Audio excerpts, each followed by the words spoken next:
Imagine a company so big, so dominant, so deeply woven into the fabric of American life that 9 million people walk through its doors every single day. A company that, just 10 years ago, was worth $100 billion.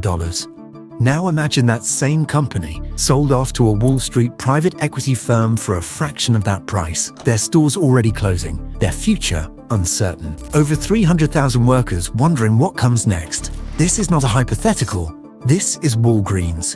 And this is the story of the greatest fall from grace in American retail history, and the Wall Street deal that may either save it or finish it off for good. By the end of this video, you will understand exactly how this happened, who made billions on the way down, and what the private equity playbook means for you, whether you are an investor, a customer, or just someone who picks up prescriptions.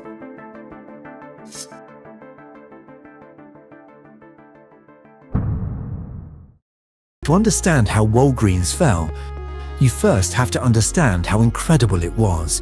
It started in 1901. Charles R. Walgreen purchased a small drugstore on the south side of Chicago. One store, one pharmacist, one vision. Over the next century, that one store became more than 8,000 locations in every state, on what felt like every corner in America. By 2015, Walgreens had a market cap of over $100 billion. It was serving 9 million customers and patients every single day. This was not just a pharmacy, this was an American institution. So, what went wrong? Everything. In 2012, Walgreens began buying European pharmacy giant Alliance Boots, completing the full acquisition at the end of 2014 for a total cost of approximately $12 billion. The goal was to become the world's first truly global pharmacy chain. The result? A combined company now carrying debt and lease obligations nearing $30 billion. They were huge, but dangerously fragile. That was mistake number one. Now here is the one that will make your jaw drop. In 2012, Walgreens entered a major deal with a Silicon Valley startup called Theranos. The company claimed it could run hundreds of blood tests from just a single drop of blood. Walgreens planned to roll out Theranos testing clinics inside their stores across America. According to testimony at Elizabeth Holmes' federal fraud trial, Walgreens paid Theranos $100 million as an innovation fee and invested an additional $40 million on top of that, a total of $140 million. Testing began in late 2013. Theranos wellness centers eventually opened in 41 Walgreens locations. Then, in 2015, the Wall Street Journal exposed the fraud. The technology never worked. Holmes was convicted. Walgreens ended the partnership in 2016 and filed suit, ultimately settling for less than $30 million. They had paid $140 million. They got back less than $30 million. That was mistake number two. This is the big one.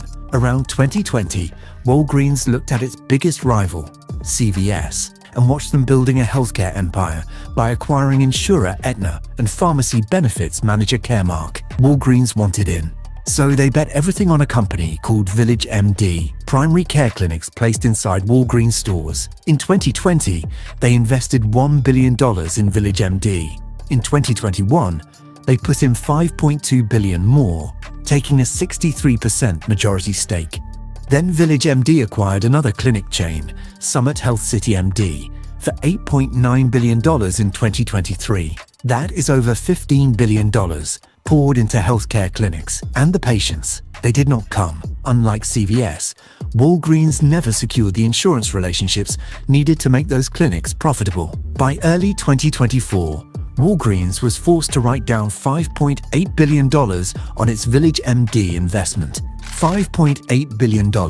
Gone. That was mistake number three. While all of this was happening, Walgreens was fighting a costly legal battle. Like other major pharmacy chains, Walgreens faced allegations that it failed to stop suspicious opioid prescriptions during America's devastating opioid epidemic. In November 2022, Walgreens agreed in principle to pay up to $4.95 billion to resolve opioid claims by state and local governments. A figure ultimately confirmed $5.7 billion across all participating states to be paid over 15 years. Walgreens admitted no wrongdoing. Then, in January 2025, The Department of Justice filed a separate federal lawsuit against Walgreens, alleging it had knowingly filled millions of illegal prescriptions for opioids and controlled substances between 2012 and 2023. Walgreens denied the allegations and filed a countersuit. In April 2025, Walgreens reached a separate settlement with the DOJ for up to $350 million. The combined legal cost, billions of dollars. Years of reputational damage, that was mistake number 4. And if all of that was not enough, in 2018, Walgreens acquired 1,932 Rite Aid stores for approximately $4.38 billion. Rite Aid was a struggling competitor. Walgreens bought its weakest locations anyway. More overhead, more losses, more stores bleeding cash. The result of all 5 mistakes combined. Walgreens went from a $100 billion company in 2015 to a market cap below $8 billion by late 2024. For fiscal year 2024, Walgreens reported a net loss of $8.6 billion. Their credit rating fell to junk status. $100 billion in roughly 10 years, gone. When a giant falls this hard, the Wall Street firms start circling. Enter Sycamore Partners, a New York-based private equity firm that specializes in one thing: buying distressed retail companies. In December 2024, the Wall Street Journal reported Sycamore was in talks to take Walgreens private. Then the deal appeared dead. Then it was back on. Classic private equity. Create uncertainty, drive the price down, then strike. In March 2025, the deal was announced. Sycamore agreed to pay $11.45 per share, a 29% premium over where Walgreens was trading in December 2024. Accounting for debt and future payouts, the total deal value reached up to $23.7 billion. On August 28, 2025, Walgreens officially became a private company, ending nearly 100 years as a publicly traded stock. And the first move Sycamore made, they split Walgreens into 5 separate companies. 1. The core Walgreens retail pharmacy chain. 2. The Boots Group, the European pharmacy brand. 3. Shields Health Solutions, specialty pharmacy. 4. CareCentrix, home health services. 5. VillageMD, the healthcare clinics now being sold off. They also installed a new CEO, Mike Motz, formerly the CEO of Staples US Retail, also a Sycamore portfolio company. Now here is where it gets controversial. To fund this acquisition, Sycamore put together a total debt package of $18.2 billion, including $14.2 billion in new debt. That is one of the largest leveraged buyout debt packages in US history, according to PitchBook's analysis. Think about what that means. Sycamore is buying a company that was already drowning in debt and loading it with billions more. The Private Equity Stakeholder Project, a watchdog organization, issued a direct warning. This leveraged buyout tactic saddles companies with debt that drains resources away from workers, innovation, and store operations, forcing the company to channel cash toward debt repayment instead. The watchdog also noted that under Sycamore's ownership, multiple portfolio companies, including Belk and Nine West, filed for bankruptcy. But Walgreens had already announced the closure of 1,200 stores before the deal closed. Under private equity ownership, with $18 billion in debt to service, the pressure to cut costs will only increase. In communities across America, especially lower-income neighborhoods, Walgreens has often been the only affordable option for prescriptions. Those are the stores most at risk. Is this a rescue, or is this Wall Street looting a dying giant? Now let me break down exactly what Sycamore is doing, because this is the private equity playbook, and once you see it, you will recognize it everywhere.